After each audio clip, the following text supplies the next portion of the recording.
నన్నెందుకు చేయి విడిచితివని అర్థం. కీర్తనలు 22:1. యేసు పడే సిలువ బాధను గూర్చి రాయబడిన ప్రవచన వాక్యం.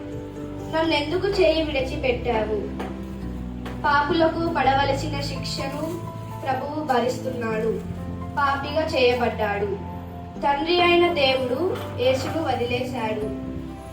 దేవుని ముఖకాంతి, ఆయన సన్నిధి, ఆనందము తొలగిపోయాయి. ఆయనను నలుగగొట్టడం దేవుని సంకల్పం. యెషయా 53:10. ఆయన మన కోసం పాపముగా చేయబడ్డాడు. 2 కొరింథీ 5:21.